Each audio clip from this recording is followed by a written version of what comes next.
Hi, everybody. Welcome to another live stream episode of Talking Timepieces, where we talk about watch collecting and horology. Um, I was actually unsure of what I was going to talk about today, but there's been some very big news in the watch space. Stubborn spot. Um, there's been some heavy news in the watch space, and everyone's talking about it. So I thought, let's give us an opportunity to talk about it because I'm obviously going to tell you my opinion, but I'm also curious about yours. If you are unfamiliar with what happened with the Timepiece Gentleman situation, um, they played shenanigans again. And see, that's the whole thing about the Timepiece Gentleman. One of the aspects that I wanted to lecture on one of the aspects that I wanted to lecture on was the Timepiece Gentleman is that this is not the first time that I'm looking down because I'm looking at my phone and calling it up. I should have called it up earlier, but Timepiece Gentleman, this is not the first time that they were involved in shenanigans. Okay. The Timepiece Gentleman, the reason I was looking is I wanted to get the guy's name of Timepiece Gentleman, um, Anthony Farrer. Yeah, Farrer, Anthony Farrer, the founder of Timepiece Gentleman, and he has Hi, Dean, how's it going? Hello, back to Alabama. So, basically, Timepiece Gentleman and this guy already screwed people over back in 2021. All right. 3 years ago, Timepiece Gentleman was involved in a very, very similar shenanigans. They were trying to sell exclusive memberships to an exclusive watch club, and it all went to crap. And they did the same thing that happened this time. They dropped off the public waves, jumped out of social media, said, Mea culpa, mea culpa. We are so sorry that we stole your money. Trust us again. And people did. And they lost money again. All right. This is the second time Timepiece Gentleman has walked away with millions of dollars of other people's money, wasted millions of dollars of other people's money, stolen watches, Ponzi scheme, BS. Why did we continue to do business with this person, these people? Timepiece Gentleman should have folded and the inventory should have been reabsorbed by other dealers and the people who were lucky enough to get their consignment watches back, and Timepiece Gentleman should have disappeared from sight. What are they, some kind of vampire evil retailer? Are we gonna 3 years from now be talking about how Timepiece Gentleman screwed everybody over again? If Timepiece Gentleman doesn't disappear as a company now, I mean, it's not like I have a lot of faith in the watch industry anyway, but, what integrity do they have if they allow a charlatan, a thief, a thief to uh, steal steal our money, take our watches, and what? Pee on our leg and say, "Oh, it's raining. Here's a cloth to wipe it off. Maybe next time you buy an umbrella." Why are we allowing these people to continue to function in the industry? The easy answer is we like cheap and easy things. There's an old saying, you can't cheat an honest man because an honest man or an honest woman, an honest person, whatever pronoun you want to use, an honest human being doesn't get involved in shenanigans. And the fact that people are winking and nodding at these people stealing people's money, they did it in 2021, 3 years ago, stealing people's money. and we let them get away with it. No wonder they stole from us again. I mean, not me personally, but the watch industry, they stole from us. They stole from us multiple times over a course of years, and we let them get away with it. Why? Because we want the easy deal. We want the good thing. And that's why I'm always tying it back to fake watches. A market that will tolerate fakes, will tolerate fraud, will tolerate theft. And then when it happens to you, you go, "Oh, why me?"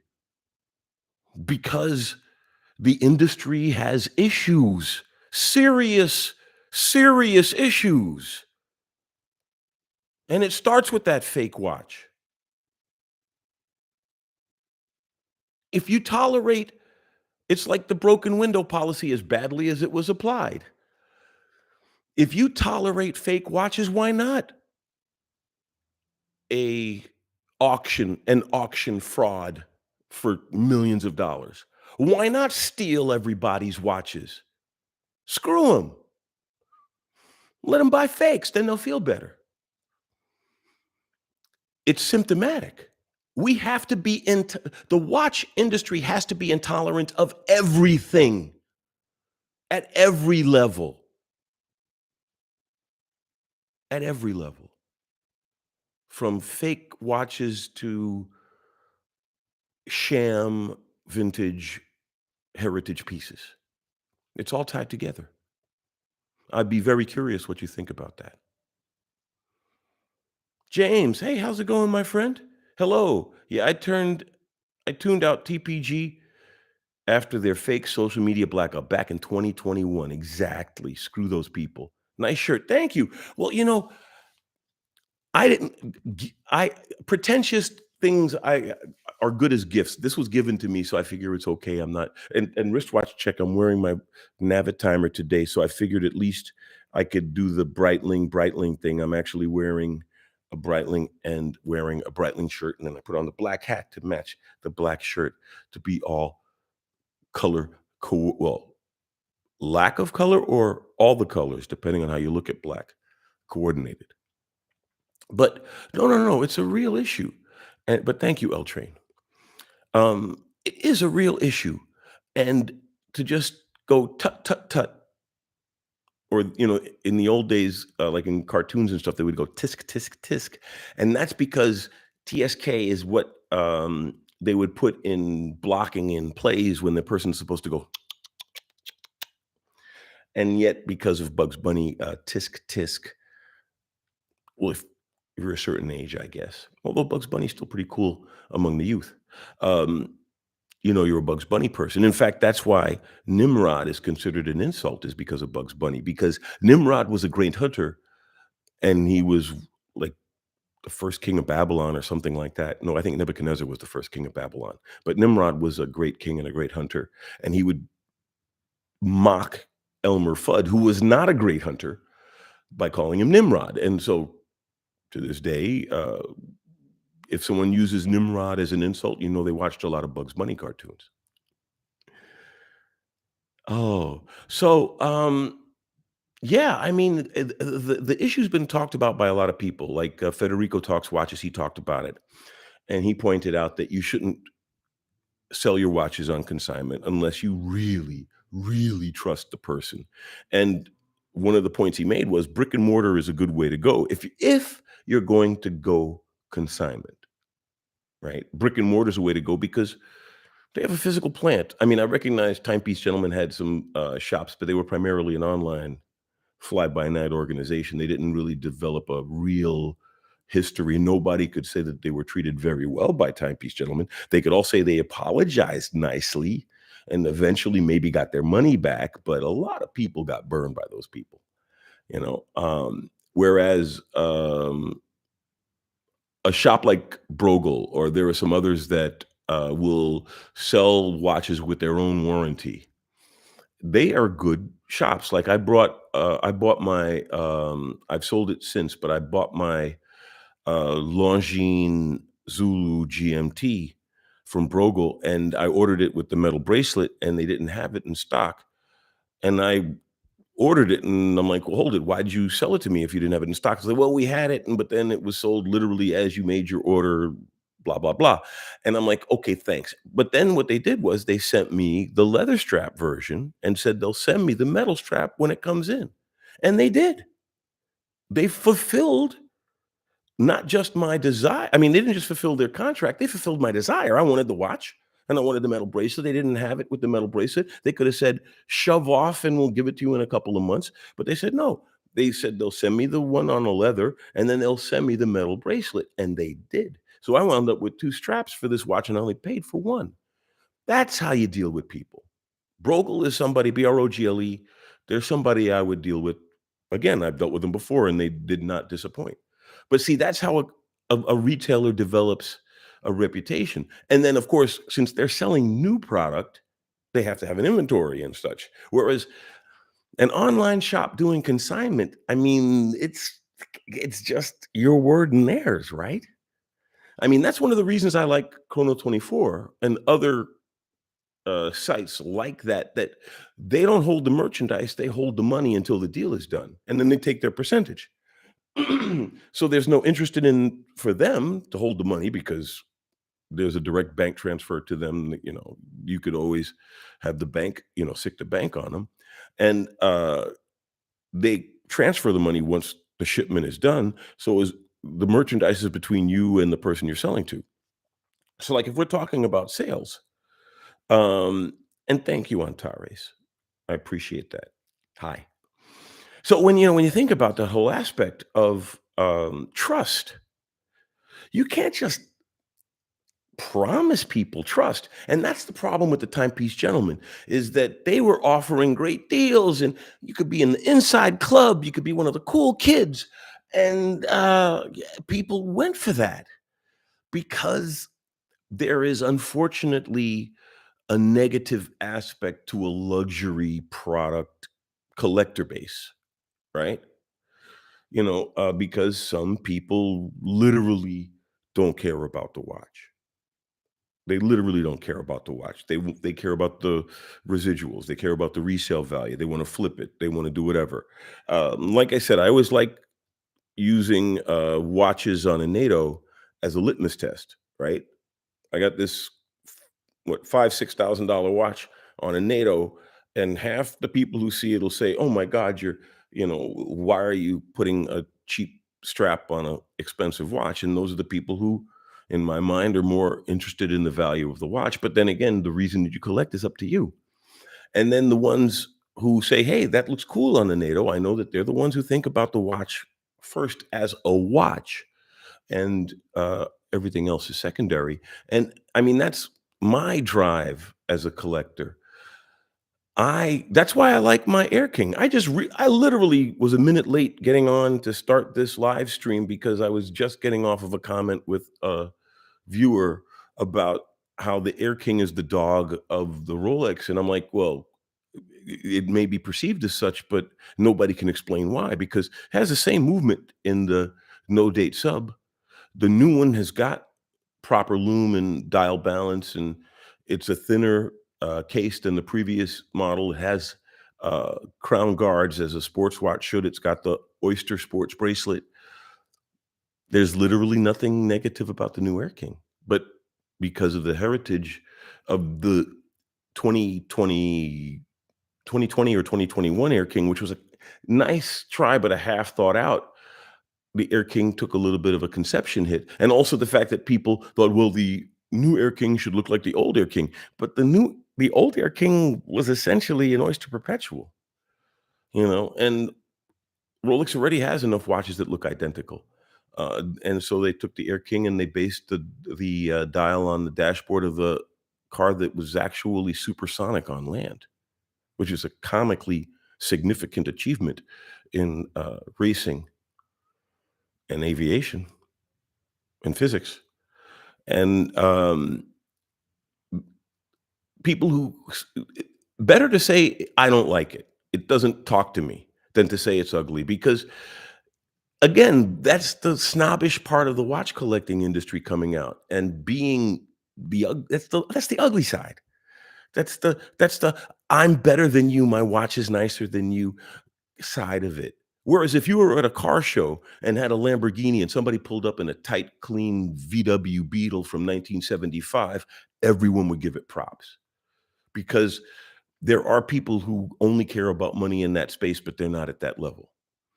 Whereas, unfortunately, with watches, you could be in a bar and have somebody sit next to you who's wearing a Rolex just because they can afford it and they don't even know whether it's mechanical or quartz. But that's one of the hits you take with the industry, and we always try to educate our fellow watch collectors or watch wearers because to wear a watch in our modern age when your phone tells you time to the atomic second, uh, it's a statement. It's a style statement, a fashion statement, a statement of that you like mechanical tech, if nothing else.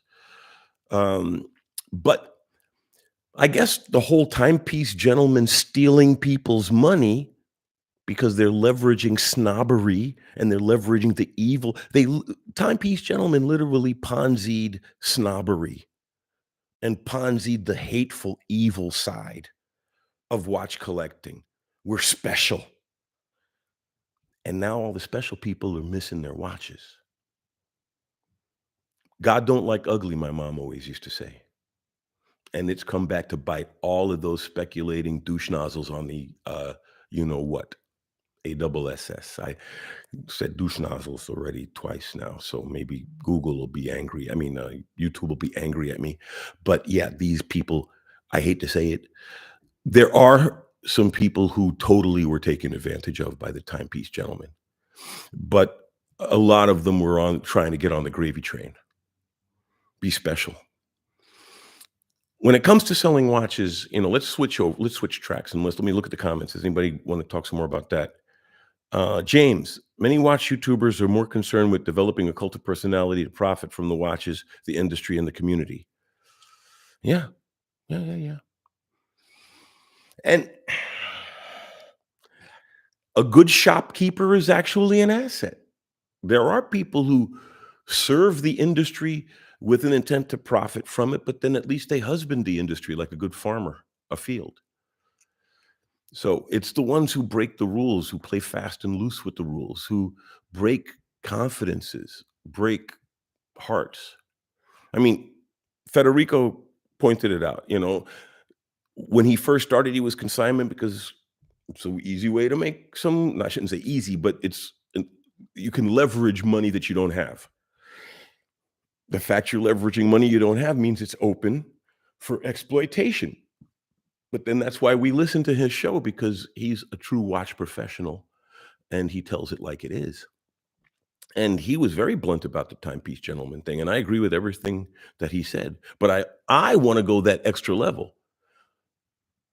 It's because we're winking and nodding at deals and secret lists and all of this BS and elitist crap that's in this industry.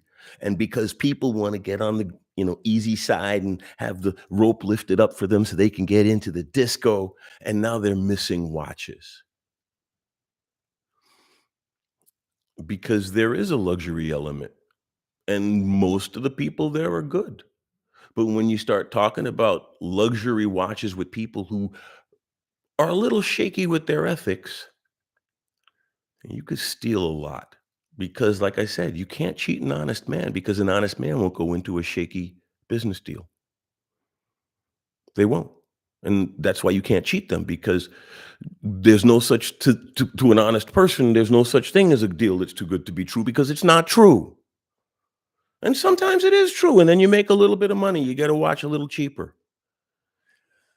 Is it worth it for the fast and loose attitude that exists? Like I said, there are entire circles, clubs, organizations, groups around fake watches. You can draw a direct line from fake watches to the timepiece gentleman walking away with people's money. You can draw a direct line from fake watches to the Omega auction fraud for millions of dollars. Because if they'll buy a fake watch, screw them, sell them a piece of crap, steal from them. They're buying something that's a theft of identity. Because that's what I keep getting defense all the time. I answer questions. I get mail, a ton of mail about people defending fake watches. Oh, they work, they're inexpensive, blah, blah. Then buy a Mito, buy an Oris. You buy a fake Rolex, you are stealing Rolex's reputation that they put money, time, sweat, effort, tears, and labor into creating, and someone is stealing it and you're buying it. So why not steal your money? You're stealing their money. You're going to steal from Rolex. You're stealing from Breitling. Buy a fake Breitling, stealing their name. Why not steal from you too? We have to clean. We have to really look at where we are as a. I mean, if we just accept it. It's a marketplace, and there's going to be counterfeits. And but if you support it, then you're part of it. You're part of the evil. You're part of the rot. You're part of the death. The stuff that makes this industry creepy to people who think, why are people spending this kind of money and making these kind of deals and playing these kind of games? Because some people, they're just trading shiny rocks. I shouldn't say half, a significant percentage of the people who are wearing an expensive watch, if they could get away with by wearing a stone glued to their forehead, they would. They don't care about the watch. They care about the ostentatious consumption. That's why Richard Mille is so popular. Because you can tell a Richard Mille from across the street because it's such a big, clunky, chunky. There's some good tech in it, which is how they get away with it. But it's conspicuous consumption. So, in an environment with conspicuous consumption and luxury products where people are willing to shave the percentages and outright lie and steal when it comes to fakes, why not have fraud? Why not steal from you? So, I mean, after 2021, anybody who lost money with the Timepiece Gentleman, I'm not saying that they deserve it, but you knew it was a snake when you picked it up. I mean, the Timepiece Gentleman issue was all over the press in 2021, and people continued to give them their money. Fool me once, shame on you. Fool me twice, shame on me. No, this is a mess. And it's directly attributable to the fast and loose environment that exists within some sectors of the watch collecting community. And if you're sympathetic to those sectors, you maybe need to look in the mirror and think about it. Because these thefts occur because there are people willing to cut corners and there are people willing to look the other way while some people cut corners. And if you're willing to allow theft to occur, why not let it happen to you? I keep coming back to that.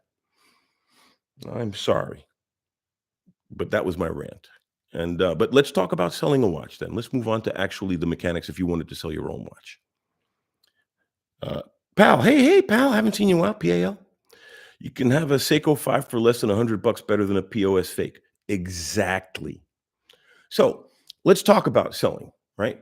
We started by talking about the Timepiece Gentleman, like I said in the uh, blurb for the episode. And let's talk about what if you wanted to sell a watch. Let's talk about why you want to sell a watch or when. In my case, for example, I'm buying and selling because I buy watches for the show, and I convince myself that yes, that's why I'm buying these watches. And so I rationalize to myself that I'm buying these watches for the show, and then I buy them, and then I sell them at a minor loss so I can move them easily. So I'm just moving the watches along. So, but that means I have a different rationale for selling than the average person. The average person wants to sell because either they don't wear the watch a lot and they want to move it along, or they want to buy something else. Um, but you have to decide for yourself if you really want to sell it. What I would suggest is if you decide to sell it, put it back in its box and put it in a drawer for 6 months. And if you take it out and you realize you missed it, then don't sell it. If you take it out and you go, why did I leave this thing in my drawer for 6 months? I could have sold it 6 months ago. Then you should sell it. But I call that like the coin flipping thing. When you flip a coin, it's not about whether or not the coin tells you what to do. It's how you feel about what the coin tells you to do. And if the coin tells you one thing and you don't like it, then in reality, obviously, you wanted to do the other thing. And that's like when I had my circuit diagram tattoo done. I realized it was a little over the top, in the engineering community, but I really did want to. I love tech, and so I carried a piece of paper with the diagram around in my pocket for months. I had one on the wall tacked up, and so I would look at it and like, you can't take that shit off. I said, hope I don't get banned on YouTube. Um, but I prepared my mind for living with this thing. And you could do that with a watch. If you like, for example, if I have a watch that I've decided I'm going to give someone as a gift or I'm going to sell, I'll box it up and put it in the closet because then I don't see it. And then if I realize I miss it, then I realize maybe I shouldn't be selling it. So that's just my advice on whether you want to sell a watch or not. Give it a trial run that you don't have it, but you haven't sold it yet. And then that way you'll know what you feel like when it's gone. So having decided to sell a watch, there are several ways you can go about it. The two primary ways are you sell it or have someone else sell it, right?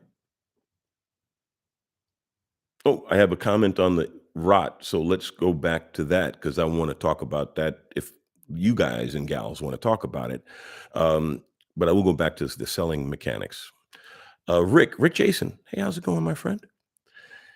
The rot starts from the AD. Look at all the top watches in the gray market. They all came originally from an AD. I have an AD with a 30-year relationship, but he would never sell me a Daytona. Well,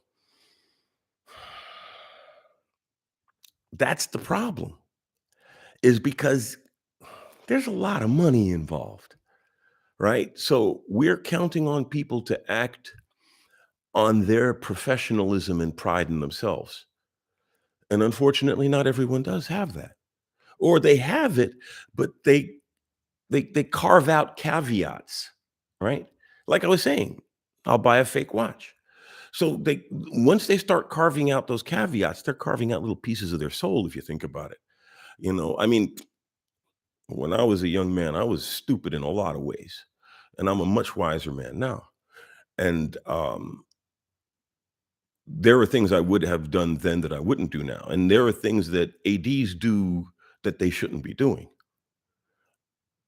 And unfortunately, money is involved when it comes to things like Rolexes or Audemars or Pateks or, I mean, even a hot watch like a Swatch, Moon Swatch, or a hot, I mean, when the Tudor Black Bay 58 Blue came out, I mean, unfortunately, there's going to be speculation in the marketplace, but we can minimize it by frowning on it publicly whenever we encounter it. We are the solution we seek. If the more of us that reject that, the better the industry and the marketplace will be. James, Rolex literally does not need me as a customer, so they are undervaluing my hard-earned money. Well, Rolex is kind of a weird, special, quasi realistic situation because don't forget, they're a charitable trust. They look really long term. So it's not that they don't need your money. They want to be in a position where they don't need anybody's money or anybody to tell them what to do. And that's frankly, I think this Rolex, original used stuff. I don't think that they have a complete grasp of the complexities of the marketplace. They're trying to weather this weird portion as much as they can because it'll pass. The gray market will always exist, but I think the speculation is very closely tied to Rolex now because it's an aspirational watch. Because if you think about it, I mean, the Moon Swatch, like I said, there was a hot fad. Black Bay 58 Blue, hot fad. At the upper ends, FP Journe Blue. Um, you know, they're going to be fads in any market, even at the low end. Pet rocks. But the ones who try to exploit that, those are the ones that I find distasteful. It's okay to jump on a bandwagon. I mean, as long as you, and then we get into what's an honest profit. Is 100% an honest profit? Is 500% an honest profit? What's an honest profit? But then that's a marketplace. A marketplace is a discussion between the consumers and the seller of what is a fair price, what is an honest deal. And this Timepiece Gentleman episode, Shenanigans, points out there are far too many people who want to take the quick and easy route out, which unfortunately is in a lot of things. But we can fight back against that by resisting the obvious shenanigans, like fake watches. There shouldn't be a fake watch community in the watch collecting industry, but there is. They exchange messages, they have bulletin boards, they talk about who makes the best fakes. I have friends who've gone through that effort and actually chosen a fake with the care that they would choose a Patek. And I'm working with them to bring them to the light side of the force. And some of them have come. I've got friends who used to be big fake watch wearers and don't wear fakes anymore. And some of them have given me their watches for me to smash on the show. But it's an uphill battle because there are too many people who are just willing to gloss over and think, well, what's a little identity theft? Rolex only spent the last 100 plus years developing their name. Why not steal it? It's not worth a lot. It's only worth 100 years of their life. We have to start at the basic, at the ground level. Fakes and this fraudulent environment are directly linked. I mean, you might disagree with me, but that's my opinion. Hector, hey, how's it going, Hector? Alvanier? I'll take Omega, Longines, Rado, Tissot, Cartier over Rolex. I like all of those brands. I do have 2 Rolex, a day date and a date just only due to the fact I got them from my pops. Otherwise, I wouldn't be putting my money on Rolex. Well, see, I've had a love-hate relationship with Rolex, and I've owned a lot of different Rolexes, and I've settled down with my Air King, and I really do like it. It's the new one. It's got the new movement that's in the three-hander sub. It is a really nice watch, and I got it at roughly market price, so I didn't get screwed on it. Um, and I can understand why people don't wanna invest in Rolex, and I would rather not, but they do make nice pieces. They do make nice pieces, and so I can understand both sides of the argument, having stood on both sides of that argument myself, yelling at myself, I guess. I bet you could probably find video clips. I could v splice together a discussion with myself over Rolex. That would be funny. No, it wouldn't. I would be all depressed, probably just eating a pound of ice cream or something while I watched it. Rolex, you know? But, I do have a love-hate relationship with Rolex because I can admire what they've achieved. I really can, and what they make. But there are things about the company I don't like. And one of the things I don't like is they don't do a lot to stop the shenanigans. I mean, each of those watches have a barcode on them. They could put a blockchain on every single one of those watches and know everywhere they are on the planet. Literally. There would literally be no way they could change hands without being tracked. It's not hard. FedEx does it. Walmart does it. Rolex can't do it. They could literally track every watch from the moment it left the factory to the moment it reached your hands. As James said, I believe it was, oh, wow, some comments came rolling in, so it scrolled up. I was gonna say, yes, the, AD, the whole aspect of the stupid AD stuff. Um, too many of them are short-sighted, and they're willing to let no, Rick mentioned the AD aspect, the rot starting with the AD, but it goes back a step further. It starts with the manufacturer. Rolex, like I said, well, every manufacturer, we have barcodes, we have computers, we have retailers that have computers. There is literally, if they can track a tube of Vaseline from China to Walmart, There's no reason why you can't track a Rolex from the factory to your hands. And the fact that they don't means that they're kind of winking and nodding at the rot. Hmm.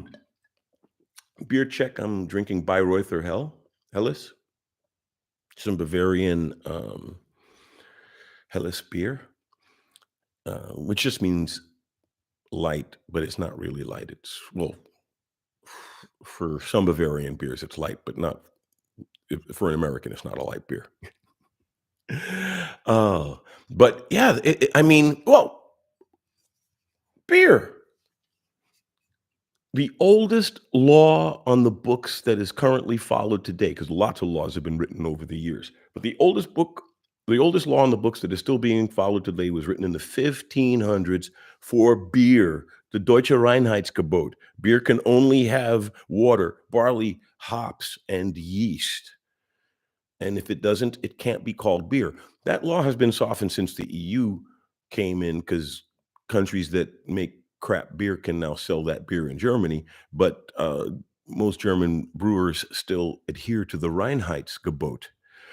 And they could get away with making cheap beer today because the EU allows them to, but they don't. It's called craftsmanship. That's one of the reasons that I believe that the Germans make I mean, at their peak, right? I mean, if you think about the top players, I think Lange and Sona und Söhne is a better watchmaker than Patek, in my humble opinion. But then Patek has their own charm. I'm not saying that well, I shouldn't say Lange is a better, like, as in I wouldn't buy a Patek. Of course I would. But Lange uses gold chatons with heat blued screws on everything. And Patek does chatons on a couple of things and heat blued screws on a couple of chatons. Um, the Germans are just a little bit more anal when it comes to horology, in my humble opinion. I love my Nomos. It's a beautiful watch, you know, and we need that level of passion because when you have that level of passion, you're not willing to accept fakes or substitutes or shortcuts. And we need that, even at the low end. What I love pointing out is Bic. They make cheap pens. They make cheap lighters. They make a bunch of other things, but let's focus on their cheap pens and their cheap lighters. They make the best cheap pen in the world, arguably. I've never seen a person own a Bic until it ran out of ink. My entire lifetime. I've seen Bic pens when I was in elementary school. Best cheap pen you can buy. And Bic lighters. You go into the, bodega, kiosk, whatever name you give it, and there's the dollar lighters and there's the $2 lighters. The Bic are the $2 lighters, and anybody with a brain buys the $2 lighter because it's a cheap lighter, but it's the best cheap lighter. You do not have to compromise even if you're making cheap products. You make the best inexpensive product you can make at that price point, at that price level. Lighters in the dollar to $2 category. Then you jump up to the $10 category, the $50 category, the $5,000 category. The same passion has to be at the $5 category than at the $50,000 category. And Bic is a perfect example of that. They make some of the best cheap stuff in the industry because they don't compromise even at the lowest levels. And we need to remember that more when we go out and we buy watches and we collect watches and we talk to other people about watches. We should not tolerate shenanigans in our industry. So, pal, I've had a few Rolexes and I don't anymore. Great watches. There are a lot of brands these days worth it. You can buy Panerai, Omega, Grand Seiko, Breitling, Lange. Exactly. At MSRP. And you can walk in the store and buy them. Exactly. Um, I mean, Rolex is doing that to us with Tudor. You can I almost bought a GMT yesterday, Tudor GMT. And the only reason I didn't is because I'm thinking about that date wheel issue, but it's a nice piece. And Rolex owns Tudor. So Rolex is saying, okay, we've priced ourselves out of the market, but if you want an inexpensive, well-made, rugged sports watch, here's Tudor. Again, things that I like from the company, and then there are things I don't like from the company. Hey, how's it going? Slava me. Is Longines a good brand? Yes, it is a good brand with a good heritage, and they're crushing it right now with their new Spirit line and their Master. I forget Master something, Master Collection series, but they're crushing it with the Spirit line. I had the GMT, the Spirit GMT 42 millimeter. I have a video on it in the archive. You should check it out, and it's a great piece. It really is a great piece. Uh, Sold it to a friend. He loves it. Loves it. Longines makes some nice pieces. Longines really does make some nice pieces. I had a Conquest moon phase, loved it. Master Collection moon phase, loved it. Everything they make are nice pieces. I'm I'm thinking right now about buying another one because I don't have a moon phase in my collection right now, and I always like a moon phase. And I was thinking maybe they make a nice elegant dress moon phase. Thinking about getting that one for the suits. I still wear suits once in a while. James, I have to thank Rolex because their shenanigans have steered my collection to a much more interesting direction. There you go. Boom. Never hurts to be, the flood sometimes redirects the river properly.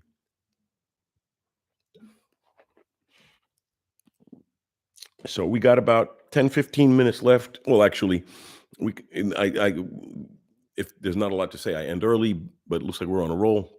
But we got a little bit left in the hour. I always stop at the top of the hour because I don't want to go too far and bore you all to tears. But we still have a little bit of time left. Checking the comments here.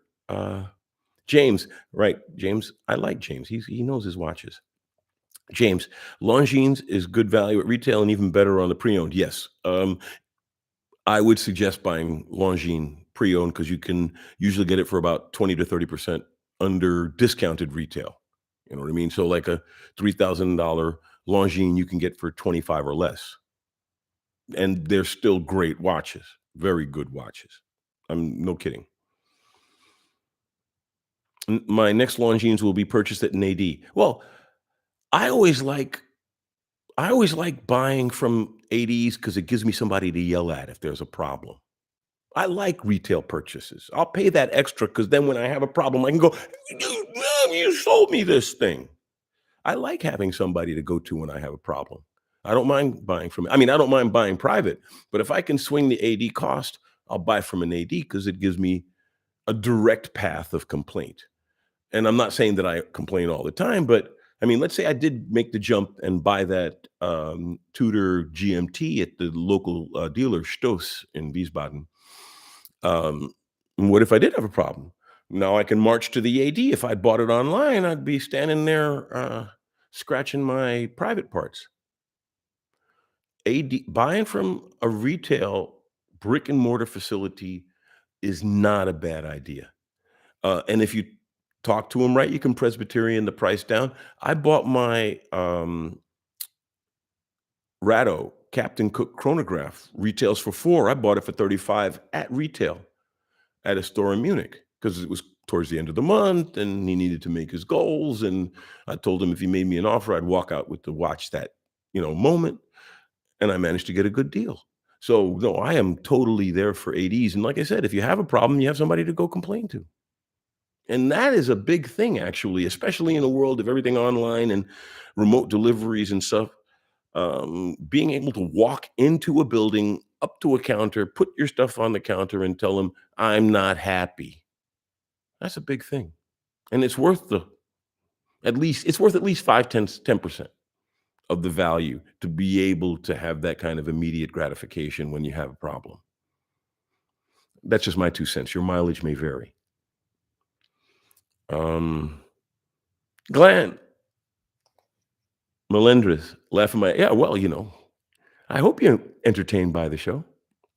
James, my Grand Seiko needs either an adjustment or service after 2 years. I'm now happy I overpaid for it at my AD. Exactly. You can walk up to the AD now with your Grand Seiko and go, "This is your problem now."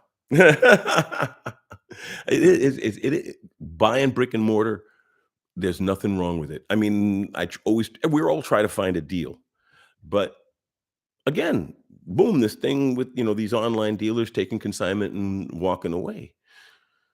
If it's a brick and mortar that's been there for 40 years, they're probably gonna be there next week when you go back, you know? There's something to be said for a reputation, which again comes back to the fake watches. The reputation that's why they're faking it. They're stealing the reputation. I honestly don't understand. I mean, well, okay, I went through a fake phase in my 30s, 30 years ago. I went through a fake phase, and what stopped me is I knew it was fake. That's what got I had some I'm like, "Ah," and after a while, it just bugged me because people didn't know it was fake, but I knew it was fake, and I realized that I'm just lying to myself. So I moved on. But so I can see why some people buy them, but that's the easy way out, you know? It's the immature way. Doing things that preserve the marketplace, doing things for preserving the industry. That's what we want. That's what we want, you know? We want people we want people who love what we do, to do what we do. I mean, think of any of hobby that you have or any other vocation or avocation, even at work. Do you want to work with the person who schlubs around every day and mails it in? Or do you want to work with the person who gets up in the morning, shows up and goes, let's make those paper clips? If I'm making paper clips, I want the guy who's happy to make paper clips next to me, not the person who's mailing it in or the person who wants to exploit the paperclip market for their personal gain. There's a reason. There's a reason that, people collect watches, but then we have to be wary of the people who are going to take advantage of us, you know? And that's what I was saying. So you can have someone else sell your watch for you, but you better trust them. The best thing to do is to sell it yourself. You could sell it to someone else who will then resell it, but then have them pay you that wholesale price then. Yes, they're gonna give you 1,500 for a $3,000 watch, but at least they're giving you the cash up front. Consignment says, "Oh, you'll get 25 when I sell it."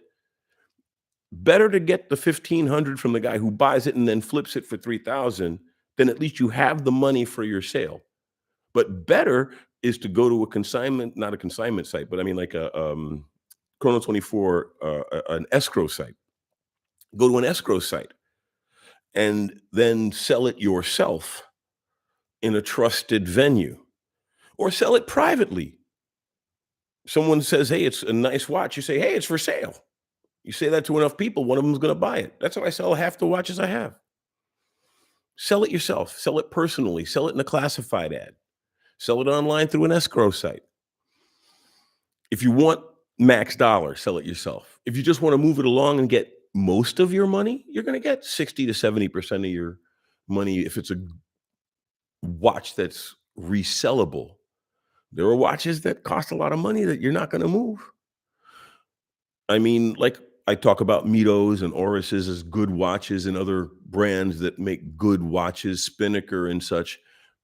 You're gonna if you're lucky, you're gonna get 50 cents on the dollar for watches like that. But then those aren't watches to speculate on anyway. They're just watches to buy and own.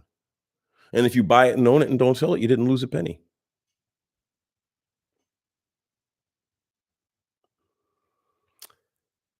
And, thank you so much for the, tip. I appreciate people giving me a tip. I appreciate that. Thank you. Um, Maximo, I bought a fake Tag Heuer Carrera. I thought it might be real, but it was not. See, and that's the other side of the fakes. A lot of people buy the fakes knowing they're fakes. A lot of people buy fakes not knowing they're fakes, and they're cheated by people who have fakes. And the fact that the fake market is so sophisticated means there are too many nice fake watches out there. It destabilizes the pricing. Ooh, I just realized I better plug my laptop in or it's going to.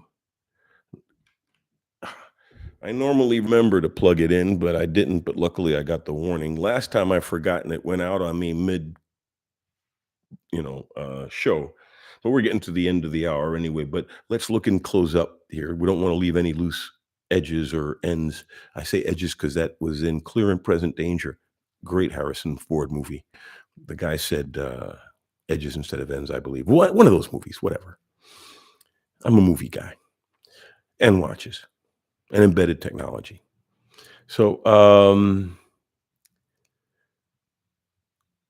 James, I have no purchase history. Everybody talking a little bit. Oris Aquis is my dream watch. Maximo, if I were you, then I would buy the Oris GMT, the Aquis GMT, because then you can know. I mean, it's always a nice watch for travel, and it has something extra to do. Worst case scenario is a day night indicator, and you got a watch that has an extra complication. But yeah, GMT is a good complication, and they just came out with the Aquis GMT.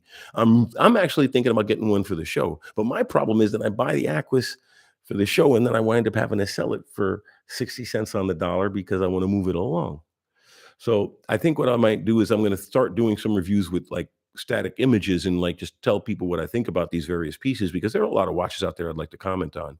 And I'm recognizing I can't afford to buy them all.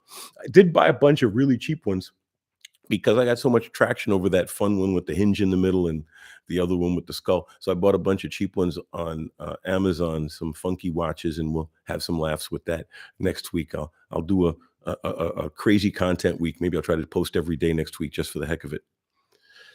So we're at the top of the hour pretty much, and no new comments. You all take care. I love you. Have a great week. Talk to you next week. And like I said, we'll have a string of cheap watch videos next week. And I still haven't done the fun with straps for the Laco Aviator, which is a really nice piece. That's why I did so many I did the um, time graph for piece on it and the other stuff. But you all take care. Great week. Hope the sun rises in your face and the road rises to meet you. Bye.